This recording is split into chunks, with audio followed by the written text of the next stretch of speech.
I ditched the coworker from hell in the dark parking lot. I worked with a guy named Trevor who was, quite literally, the worst person I've ever dealt with.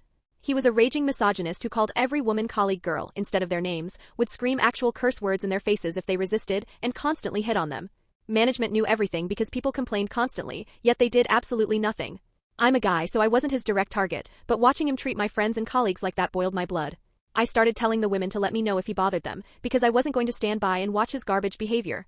I also heard that Trevor had no car and no transportation, and he was constantly pressuring people, mostly women, for rides home every single night. The confrontation in the dark. One night it was midnight and we were closing up. Just me, Trevor, and the manager were left. I was heading out when Trevor walked up and demanded a ride home. I told him straight up I couldn't do it. I was tired, I had plans, whatever excuse I gave, but he would not listen. He just kept following me across the parking lot, talking over me, saying I had to help him.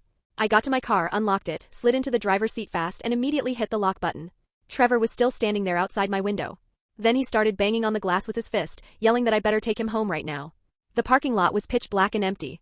The manager had already left. It was just me and an unhinged bigger guy who was clearly furious. He could have smashed my window or tried to get into my car. I put the car in reverse while he was still pounding on the glass and backed out of the spot. He had to jump back so I wouldn't hit him. Then I just floored it out of that parking lot. I looked in my rearview mirror and saw him standing there alone in the dark. In that town you absolutely needed a car to get anywhere, there was no bus service and few sidewalks. I didn't feel bad about it at all. He was 27, he could figure out his own transportation. After that night, Trevor never asked me for a ride again, and he barely spoke to me, which was perfect. The viral video and the final straw. A few months later, a video started circulating online. It was Trevor.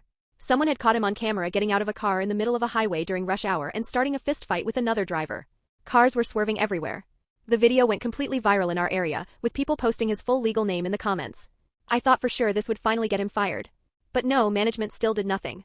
He kept showing up to work like nothing happened. Then, about 2 weeks after the video came out, Trevor made his final mistake. He was running his mouth during a shift and said something disrespectful to the general manager. She was a woman, and he apparently thought he could talk to her the same way he talked to everyone else. She looked him dead in the eye and said, "Get the hell out of my business." She fired him right there on the spot. He tried to argue, but she told him to leave immediately or she would call the cops. He grabbed his stuff and walked out. That was the last time any of us saw Trevor.